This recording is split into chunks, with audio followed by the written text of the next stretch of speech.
This is a little complicated, but I'll try to explain as best as possible. My 34 male, twin sister, 34 female, Layla, has been in a wonderful relationship with her wife, 34 female, Effie, for about 8 years. Shortly after they got married, they both very much wanted to start a family. After discussing their options, they came to a decision that a great way for them to conceive a child that's biologically both of theirs would be through IVF, using my sperm and Effie's eggs, with Effie carrying the baby. I was completely okay with that and more than happy to help them out. My own wife and I don't have or want kids personally, so there wasn't any subsidiary family drama to consider there. And with Lila being my twin, it just made sense. They literally could not get any closer to a traditional pregnancy as a couple. It was a success, and Lila and Effie now have a beautiful 3-year-old daughter, who unsurprisingly looks just like Lila. Everyone is thrilled about her. A few months ago, they decided they were ready to expand their family. They'd wanted 2 kids from the beginning, and they'd like the sibling to be fully biological. So Lila contacted me about donating sperm again, and of course I agreed. That is, until I found out that Effie can no longer safely carry a baby to term. Apparently, they've known about this since encountering complications during the first pregnancy. So instead, my sister would be the one carrying the baby, a baby that's technically mine. I immediately told her no. I'm not comfortable with that. I understand that her DNA would not be mixing with mine in any way, but something about it seems really off to me. I do not want to sit across from my pregnant sister at Christmas dinner knowing that. Sorry, I should laugh.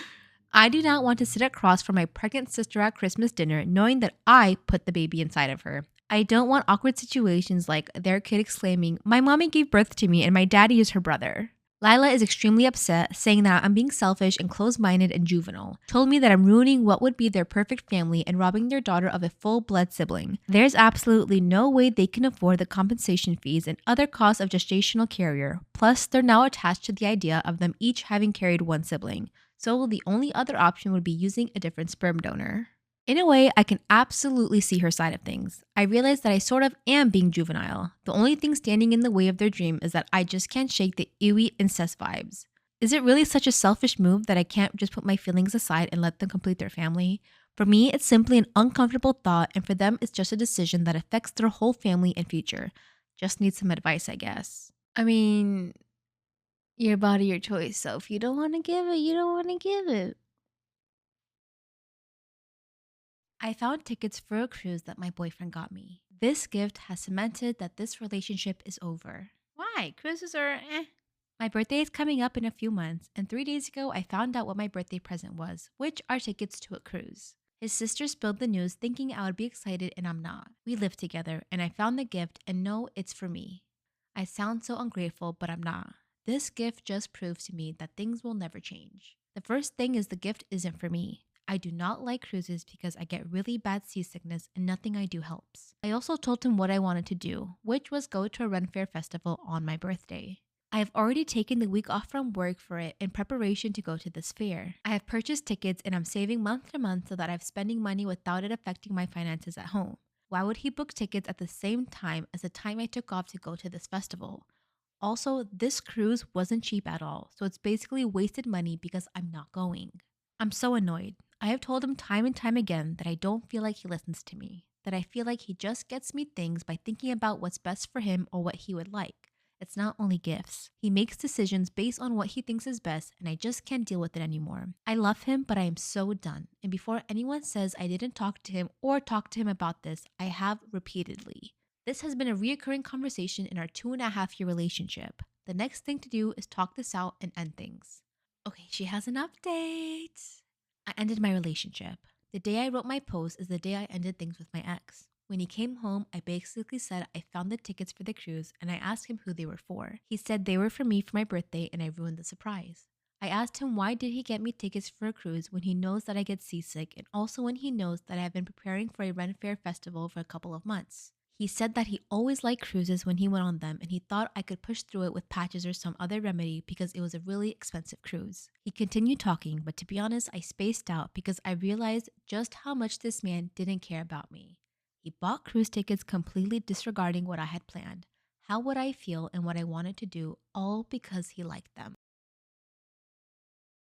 My longtime boyfriend finally bought a gorgeous bouquet of red roses, but it was for another woman. How do I overcome this betrayal? You don't. You dump his ass and you move on.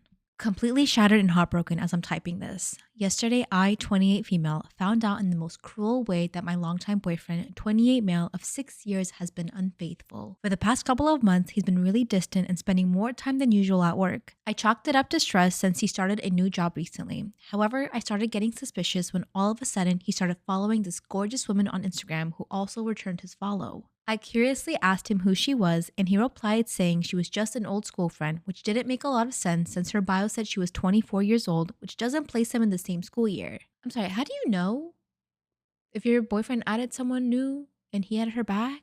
How do you know that?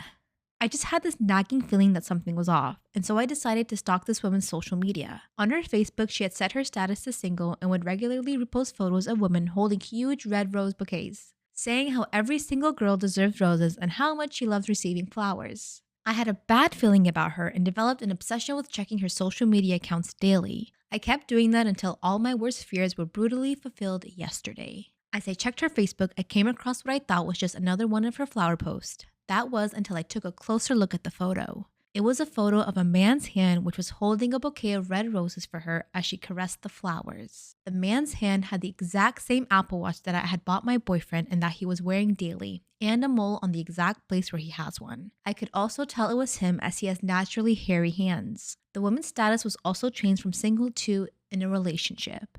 I'm sorry, people our age update their relationships on Facebook still? Okay, never mind. Finding out that my boyfriend was not only cheating on me, but also bought a bouquet of flowers for another woman when he never did for me completely shattered me. I haven't confronted him yet, but I've been avoiding him. It's not that hard since he barely pays me any attention these days. I know that there is no coming back from this, and this will be the end of what I thought was a lifetime relationship. I feel a lot of grief and heartbreak, but I also feel a lot of rage.